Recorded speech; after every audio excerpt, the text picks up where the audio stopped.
Hey, we're here today with Axel Meierhoefer from Northern Germany, but no longer there, but he's out of San Diego. We're going to talk about that. We're going to have a conversation today.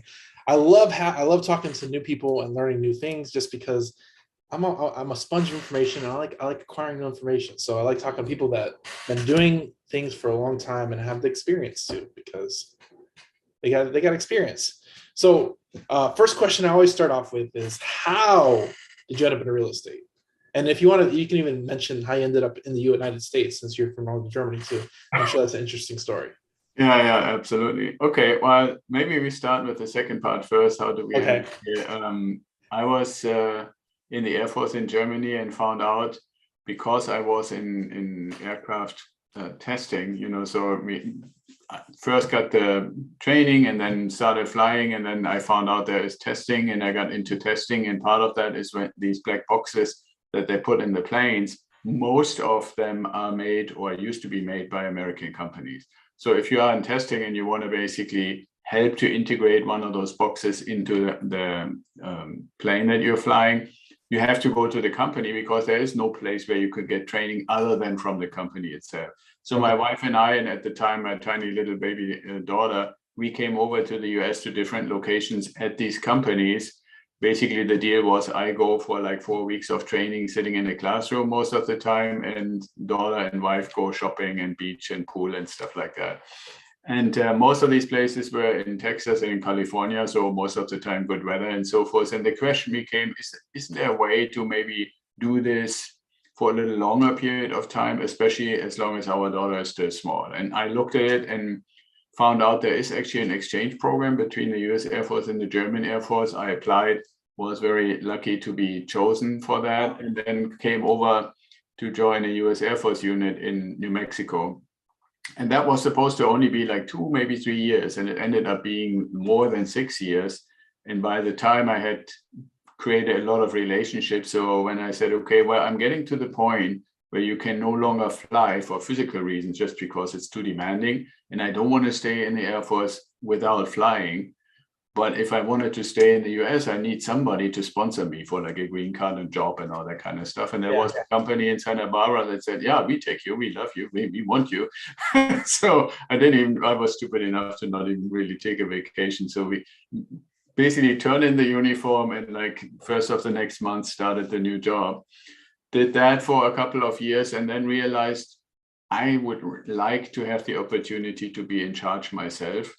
Right, I've basically followed other people's orders for all my life, pretty much. First in school and then in the Air Force, and pretty much in that software company too. And I started my own consulting business, but that brought up the question: okay, well, if you run a business, will you do this for the rest of your life, or is there ever a point where you can basically either dial back or retire? And I thought, well, what can I do? Now, keep in mind, I started that in 2005, and 2002, three, the stock market kind of blew up. Yeah. So that wasn't really an option. And I started looking around. And I always say the funny part is funny. I find it personally still funny. I was like, okay, so who could I look to? Who would be somebody who could give or have some inspiration? So for some strange reason, there must have been at the time where there was one of those big Terminator movies or stuff like that going on. Yeah. So Arnold became like, okay, I wonder what he does with all the money he's making. I looked into it, and most people probably don't know, but at the time and beyond that, and probably still today, he is one of the largest real estate owners in California Yeah. because he used a lot of his money and bought real estate with it. Yep. And I thought, well, he's an immigrant, yes, Austria, not Germany, but close enough, right? And he's making money and investing it in real estate. And then he became governor, which was crazy too. So I thought, well, let's see if this is actually something for real or only for rich people, and started learning about it and then started investing a little bit in it. And I was still in the military getting moved around, and I had seen several times that sometimes you rent, sometimes you live on base, sometimes you buy something. So it wasn't completely strange. Yeah, that's how I got into it. And at some point I started, this is kind of my personality, I guess. Initially it was, okay, this is an option. And then I really wanted to find out. And I dug deeper and deeper and deeper and deeper. And ultimately kept telling people stories about it, and they said, oh, you should put this out there, you should put a website, you should do this and that. And it took quite a while, but in 2019 I said, okay, I think I have enough experience. I feel comfortable helping other people. Now we can do that. And then Mr. Pandemic came along and gave me more time. So, so ever since been basically doing Ideal Wealth Grower and really enjoying it.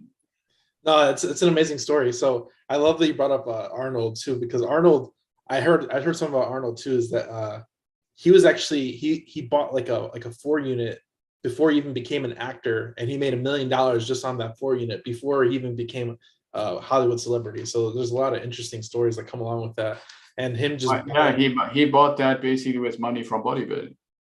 Yeah.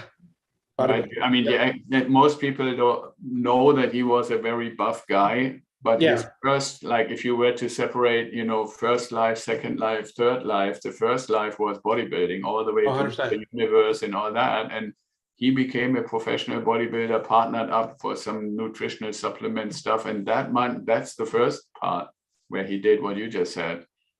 And then he went into acting, or he was recruited into acting. If you watch, or if you go on YouTube and look at any of the very early, like the Barbarian, you would never think that he would actually become the person he became. It's so moronic. Like, I don't know if they just cast him that way, but the Barbarian's a rough movie. Right. I mean, he is super buff, but I mean, acting is not the big thing in it. But and then he had the political career. So yeah, it's an amazing story. It's an amazing story. But let's kind of jump on your story. So one of the things that I love about it is that you kind of you wanted to learn more about it. So let's talk about that. What are some resources to learn more about 1031 exchange and like those preliminary thought processes of creating wealth? Like, is there books, podcasts you recommend? I know you're a podcast host too, so I'm sure you probably allude in that too in your podcast. Yeah, we're talking about it in the podcast, although I bring people onto the podcast trying to give a little bit of a variety, because one of the things that I learned, like the big underlying lessons, is you have to initially identify what are you going to be comfortable with as the area, or some people used to call it a niche, that they really wanted to get in deep. Yep. Right, because you can do storage units or apartments or flipping, or I mean, a million different things. So 100%. For me, that was an important thing. So I used to have it in the background. I don't think it's there anymore. It's a book called Turnkey Revolution.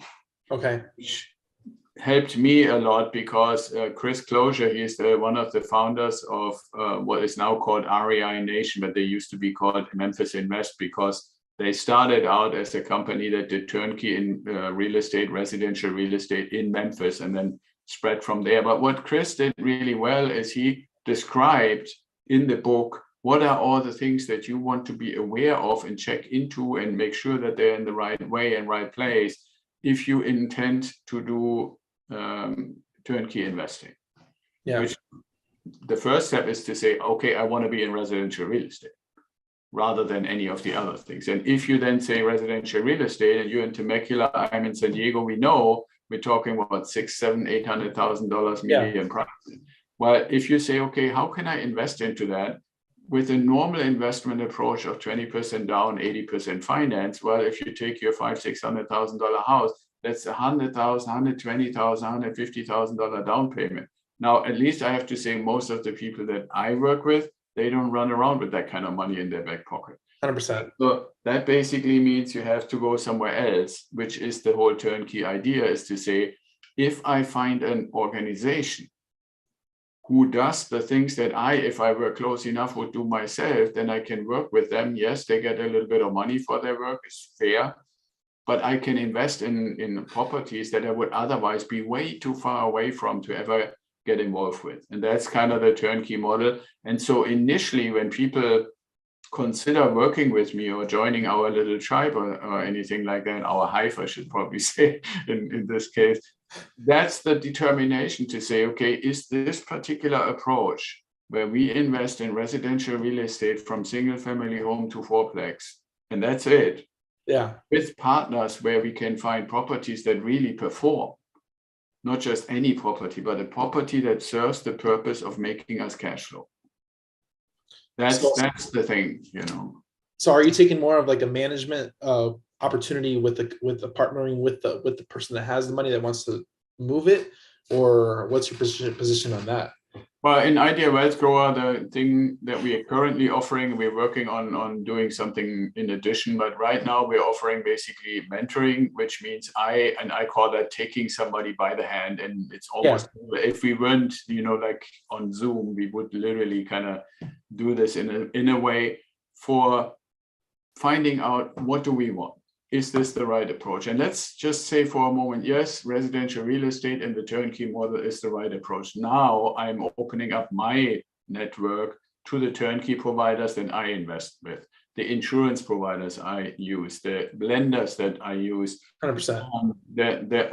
All the people, because like I said, I started this in 2005. And so over all these years, developed a lot of relationships. And it's always, if Daniel Martinez says, hey, I want to join Axel, and I say, hey, Eric, I have Daniel Martinez, he's one of my Hive members.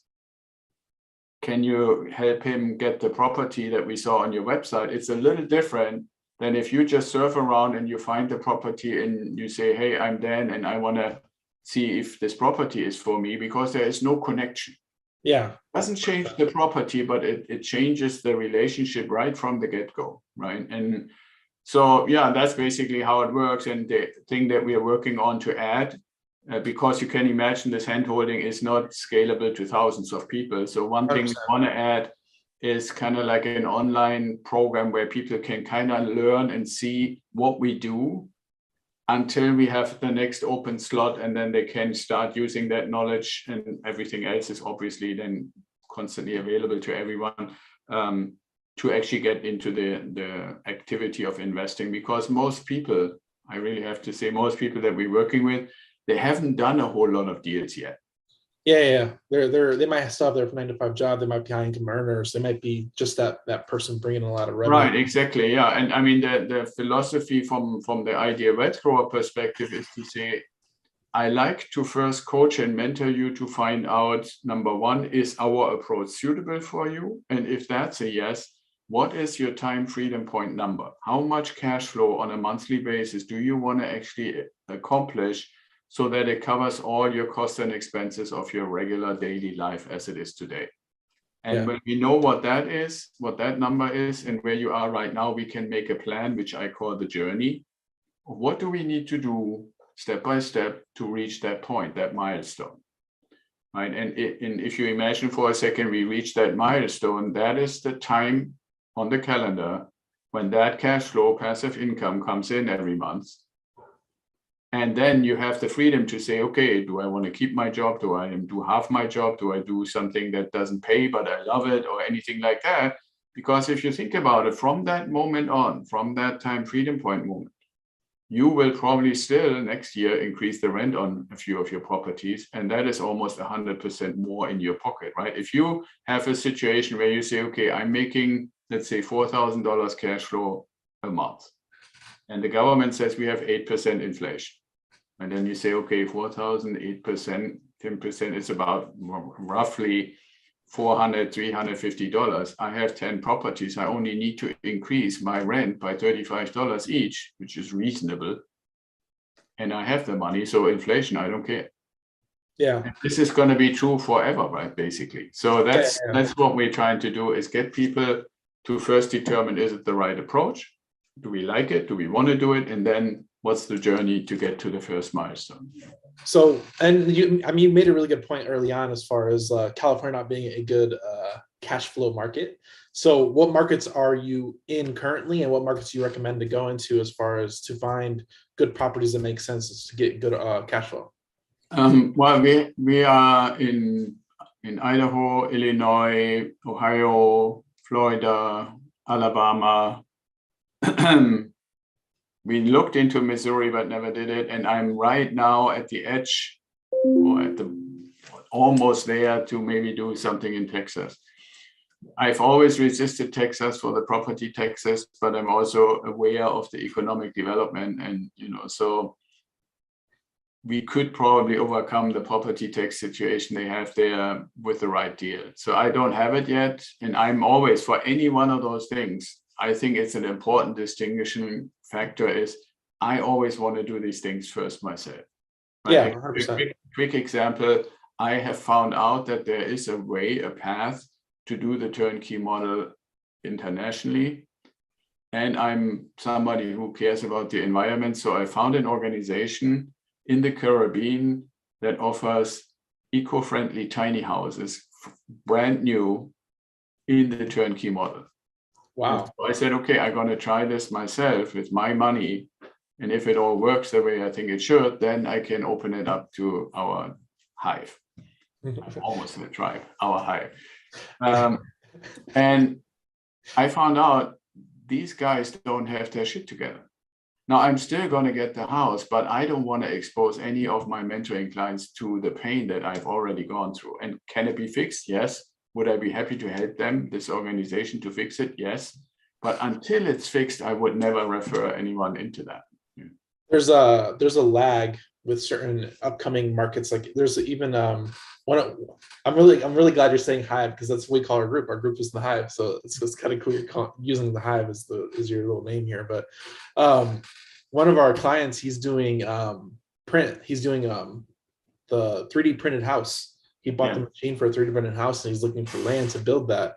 Like it's still early on, but it could easily change. And same thing with tiny homes. Like it's still too early on, and a lot of people in that niche haven't necessarily found their footing yet. Whereas single family, multifamily, they have their strong footing, where that their things, their processes in general are already set in stone. Like their thing, it's all set in stone 100%. So and even Airbnb is finding their footing. I think they're still in the midst of finding their footing. Where's I going with this? Oh, I was going with this as far as I'm really glad you're testing out the market, because the market can easily sway different ways, and it might take a couple of years for those specialized niches to find their footing and how they actually do their business in general. Because there's always people that they're trailblazers. They create the path, but they're also creating problems behind them that usually they're fixing themselves, or people have to deal with them behind them. So I commend you on that part. 100%. Yeah, thank you. And I mean, the thing part about it is, for one, I want to check it out myself, but there's also a component of expectations and preparation.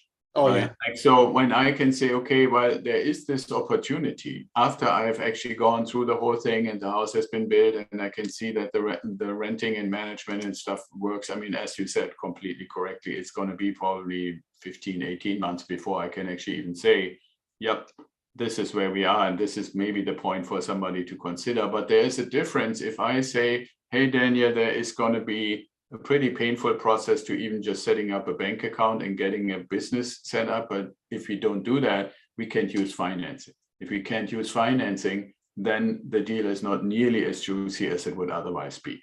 Now, if we do the financing, it's international financing, is more expensive than in the US. And the paperwork is at least as horrible, if not more so horrible than what we used to. So if I set all these expectations and then these things happen, and even if they happen a little better, a little smoother, it's expected. If on the other hand, I'm just saying, okay, well, it's the same thing like a turnkey deal in Ohio, and it's not, then obviously it's not just a matter of reputation, it's also people get frustrated. And any kind of, when your own money is involved, anything that has your money and frustration, those two things should ideally stay away from each other. Right. And so that's part of the reason why I want to always first figure it out. And that doesn't mean that things never go wrong. But if you've done it a bunch of times and you have built the relationship and you've seen what can happen and so forth, then it's a little easier to handle. Yeah. There's a saying. It's like once you put your own money into it, you're going to pay attention a lot more. Yeah, exactly. And the thing is, what that misses is if you know where to pay attention, right? Yeah. And that's kind of my role as the mentor, to say, okay, there are a million things that you could look at, but the important ones are these 5. Yeah. No, that's good. How do you feel about Airbnbs? Because I think a lot of what you're doing is rentals. Have you dabbled into Airbnbs at all as far as getting cash flow from that? Yeah, I do, and I like it. I like the idea. I like the fundamental approach. But again, if the strategy holds, which I believe it does, under this understanding of turnkey, then you want to have, to stay with the Airbnb terminology, a professional superhost, right? because again, if I find a property, let's just take an example. I find a nice 4-bedroom, 2-bath property in a suitable Airbnb location for $200,000, just as an example. Yeah. Right? It's probably not going to be where you and I live. Yeah, 100%. Right. So that means we are at the same point. Now it's not just a regular residential property management company. Now I need somebody who does Airbnb, superhost kind of property management. And I do this. I'm very fortunate to have somebody who does that for me in certain market. And obviously what your audience might be interested in, you've got to be willing to give this organization 25 to 30% of your income, of your revenue. Yeah. Why? Because anybody who ever looks at, okay, how does the marketing, how does the engagement, how do I even become a superhost for any kind of Airbnb or VRBO offering, is based on engagement and activity. And it's way off the charts more than compared to like collecting the rent once a month for years and years and years, and every once in a while taking a maintenance call. It's a whole other job. Yeah, it's a whole different thing. But if you say, I want to be, on the one hand, Daniel Martinez, the king of the Martinez investment empire, but I'm the king doesn't do the work. Yeah. Right? Or the queen for that matter too, So 100%. if somebody is the king or the queen of the empire, which is part of what I'm trying to get my members and my tribal members, my hive members to get to, is not just be an investor. I want you to be the king and the queen of your empire, which means we're setting up an LLC, we're helping you to get a will and a testament. Not that I'm doing it, I'm just pointing them, just like I do for the investments, to all the relationships I had with that, for estate planning, for having an LLC, to ultimately turn it into a series LLC, to have an operations company, to have tax support, to have documentation support, all those pieces. So you can say, I'm the king, Daniel, and everybody is doing their thing. And at the end of the day, it makes cha-ching and money comes into the bank account. Yeah. Right? And so that in this Airbnb or short-term rental approach, I'm totally for it, as long as we have the right kind of people, which is basically true in the organizations, is true for all the other pieces too. In that sense, I'm basically proposing short-term rental in the turnkey model. Oh, that's good. That's good. I really like that you even bring up estate planning. No one thinks about estate planning. No one thinks about it till like they're in like they might get diagnosed with something. And then like, oh yeah, I think about estate planning. It's not necessarily on the forefront of people's minds because it's not. I mean, it might be something you don't want to think about, but it's something that needs to be done once you start acquiring assets. So that's even huge in itself, because that, I mean, once you get to a point where you start acquiring assets, you got to think of what happens after you're gone. For everybody listening. Well, I actually put that point earlier. Yeah. Yes, you're right that you want to think about what happens after you're gone. But my example is, let's just say you're on the journey to your time freedom point, and you have 5 or 6 properties, each one varying between 150,000 and 200 in value. That's, you put your 20% money in, that's the value of these properties. So if Daniel Martinez were a lawyer and somebody comes and says, hey, Dan, I fell down the stairs of Axel's house or Danny's house, and I think it's his fault. Their stairs are illegal. Sue them. They go a little bit on the public records and say, oh man, this Daniel Martinez guy has $1.5 million in assets. That's juicy. I always get 40% if I win the case. Let's sue the ass off of this guy. Yeah.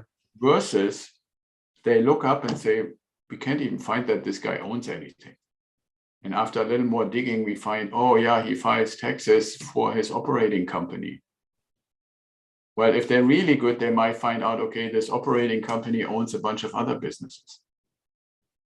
But that's about it. And if they go and sue anyway, just based on the address of the property, and that's one of your $150,000 or $200,000 worth properties, even in this super unlikely case that a judge says, yep, it's Danny's fault. But then you say, okay, well, that business just went out of business. That place is done, $150,000 loss, but the rest of your $1 million is still there, or 2 or 3.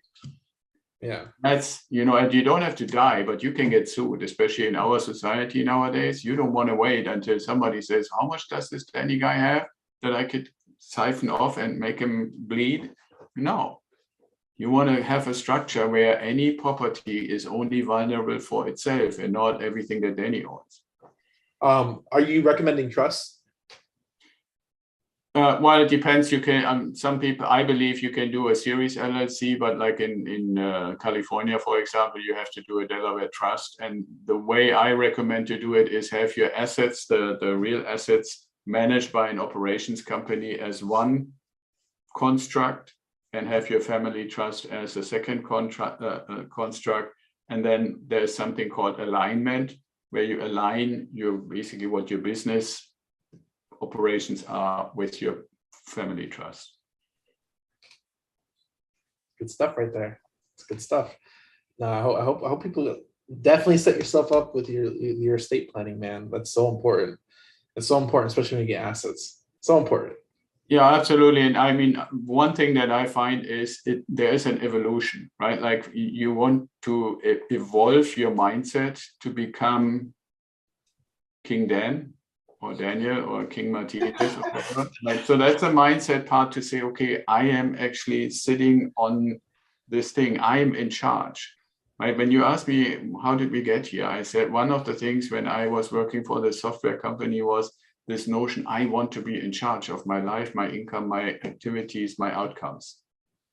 Well, you can have a full-time W-2 job doing your thing for someone, and at the same time building, with our help, for example, to be in charge of your money. How do we make your money work for you with the assets that ultimately sustain not only you when you get your time freedom point, but the rest of your family forever and ever? But that's kind of like the aspect, and being in charge of that, even if you spend currently a bunch of time of your time for a job, the one enables the other sooner or later. Right? That's kind of the mindset part that is important to me. And part of that is then, okay, if you get in charge of what you do with your money, then you want to get in charge of the structure, in charge of the taxation, protect yourself from lawsuits, all those kind of things. It's not all at once. It's an evolution. That's why I call it a journey. We don't start with a massive estate protection plan when you have no assets. But as you start adding and finding them and adding them, we also in parallel build your empire in that sense and your mindset with it. That's good. That is good.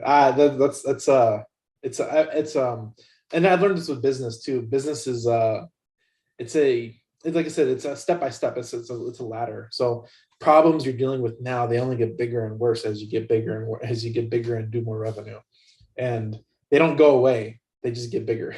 Or they change. Yeah, exactly. Yeah, and that's why I say, as your empire grows, you gotta get more people to do it for you. But it's not very common that the king is actually becoming a janitor or is becoming the accountant or is becoming the secretary or stuff. And you want to always make sure, if it gets bigger and takes more of my time, I need more people, but not take off the crown and do it yourself.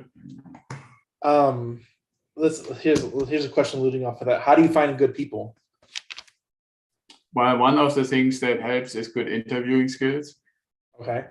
And I don't know where it actually comes from or why this has evolved. I'm originally from Germany, a big proponent. If you think of how did this work in the past, in Europe, it's very common to have what they call an apprenticeship model. Okay. So somebody says, hey, I like real estate and I want to do something in real estate, just as an example, it could be any other profession. And so I try to find a master who is giving me a chance to be an apprentice. And during your 1, 2, 3 year apprenticeship, it turns out you find out for yourself if this is the right thing. You find out if you can actually master the skills that are necessary. And then as you get better and better, you actually earn permission to teach other apprentices. What we seem to have done is to say, let's get rid of all of that and just have a 30-minute interview to determine, is Danny the right guy? And I would submit, I don't think you can figure this out that fast. Right, so I use a tool, and if people are interested, I helped the author to develop it. The author is Don Maruska, and he wrote a book called Take Charge of Your Talent. And in the back part of the book, it has what's called a guided conversation with 10 questions. That determines and can help you to determine, is the person that I'm talking to suitable for what I'm looking for? But that only is the foundation, right? You want to say somebody who is actually working for me is suitable for this job. If somebody, for example, is telling you that they need a side gig for a little while because they need to get enough money together to achieve goal ABC, and you're looking for somebody that you want to build your business with for the next 3 to 5 years, it's probably not a good fit. Has nothing to do with the character, dedication, or anything like that. Your goals don't align. Yeah. Right? So that is just a simple little example. So on the one hand, the quick answer is interviewing, but it's not just have a conversation, then think of how you feel. It needs to be deeper and more involved in that, and get basically a person to agree to say, okay, well, if we agree that we want to work together, let's do this for 90 days and see how it goes. Right. And there is one thing that we don't use in communication nowadays very often anymore, is earn your place. Yeah. That was used to be very common, and now you're almost not allowed to use that term anymore. But I really like it, because I say, if somebody wants to work with me, and I have people working in the Philippines with me, but for years, because I offered them to really learn all kinds of things, because I'm the guide too. If I'm the founder, the king, I need to guide my people to what I want from them. What kind of kingdom do I want, right? But giving them that opportunity, and they applying themselves, they will find, and they try. I mean, I've seen this, they didn't tell me, but not initially, but afterwards, they said, well, I wanted to have a few more hours and I tried something else. And I'm now ashamed to tell you that I did this, but I should have asked you if I can get more hours, because that really sucked.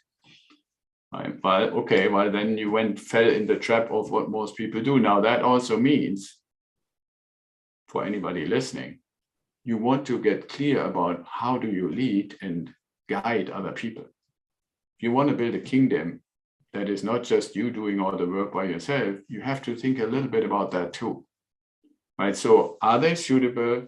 Do they have the right skills? Are they willing to basically prove themselves for a little while? And can you actually guide them into the things that you need them to do? And when that fits, you can rinse and repeat over and over and over again. Man, that was really in depth. I hope everybody got value from that, because in my mind, I'm thinking about all my employees I've ever had since I've been a boss. And like, I'm like listening to you, and I'm like, man, I really need to, that was really, really good. That was really, see, the thing is, I use analogies a lot, and I would say, if you want to have somebody on your team for a good while, it's not just like going out and get ice cream. You really need to want to know, who is this person and what does this person bring to me? Is it really a good fit? And I believe oftentimes, too many cases, people treat it as if they go out and want to just really quick get some ice cream. Then they're disappointed that the flavor was wrong. Man, this is such a great conversation. And it's not even what we talked about at the beginning. This part here is really, really in depth. This is why I love podcasting right here. This conversation right here. This is yeah, key conversation points right here. And I love the experience you have. It is amazing, because like one thing I'm very aware of. Like I've been entrepreneur for 4 years, and like I'm still young. I'm still very young, and I take it as I operate myself differently depending on who I'm talking to. But I'm always looking for information, because there's years of experience that I don't even have to ask you about. I can hear it. I can hear the experience coming from you. And it's very, very good to hear, because a lot of people, man, they think they know it all, and they don't absorb that information. They just kind of rolls off the shoulder. But me, I'm like, man, I'm taking it all in, because it's all good information. What makes me a better leader is by listening to people that have been where I haven't been. And that's what makes me a better leader, a better listener, a better interviewer, a better boss, a better manager.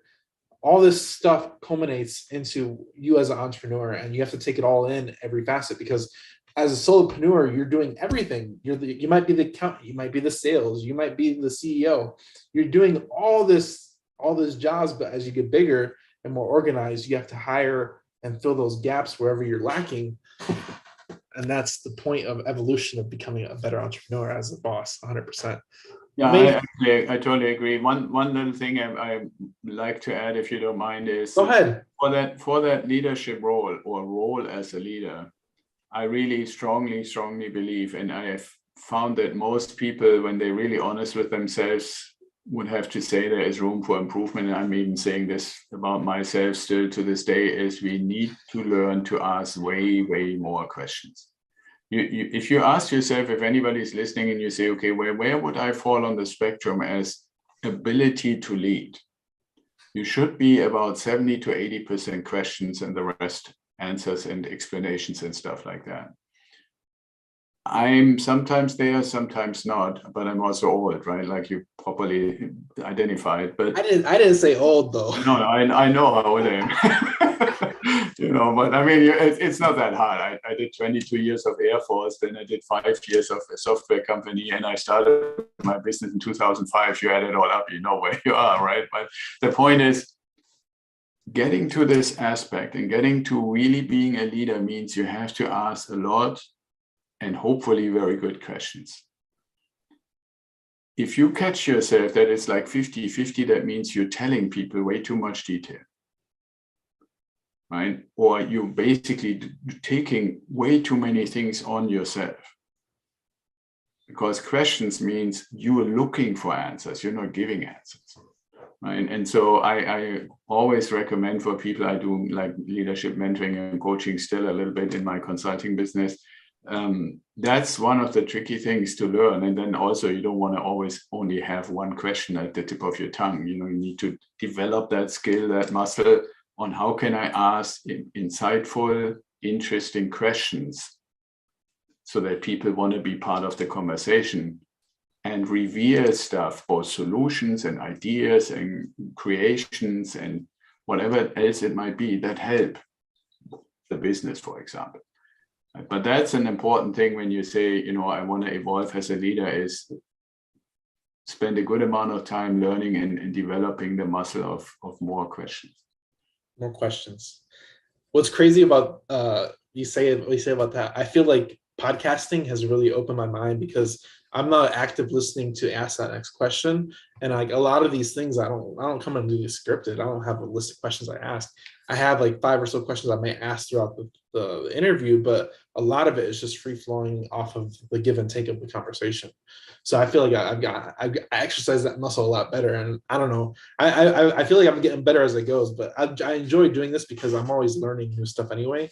And even techniques, it's a good experience, a good exercise. Yeah, absolutely. And there's a guy named Ronald Heifetz. He wrote a really good book about leadership, and a little image that he put in there that I like and keep using, and it might be interesting for your audience as well, is if you imagine general day-to-day as a play on a stage in a theater, then one of the skills, both with asking more questions, but also in general to see what's going on, is the ability to go what's called the meta perspective, or Ronald Heifetz called it, go to the balcony of the theater. Stand at the balcony, look down at the stage with yourself in the play and see what you see from there. Right? Because when you are in the play, you only have a certain perspective. If you can go to the meta perspective and see the whole play, you can oftentimes see things that you don't recognize or see when you are in the play itself, or your mind is focused on in the play. And for somebody in a leadership role, or the king of the Martinez Empire or something like that, that is an important skill. And ideally, if you really evolve your skill, you want to be able to be in the play and every once in a while kind of build this ability to go to the meta perspective and try to see what's happening while you're also moving in the play. And if you can do that, then you can start anticipating what should be the next step that I'm taking as part of this play of life going on. Perspective is powerful. That's good. That was a good one. Perspective. Man, my mind is just going.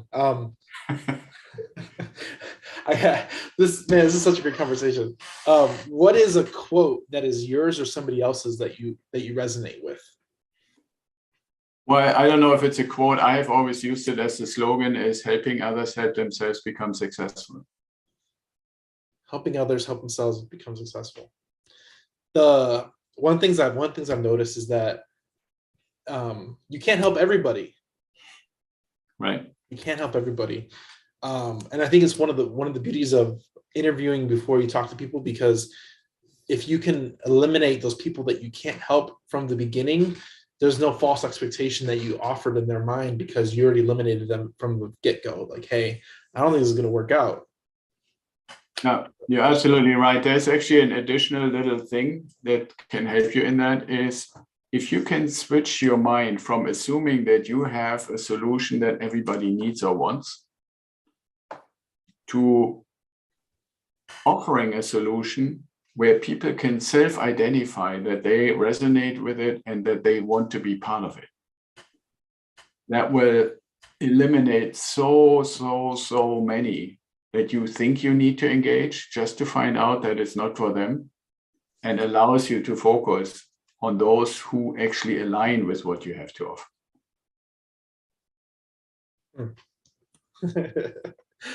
This is good. This is good.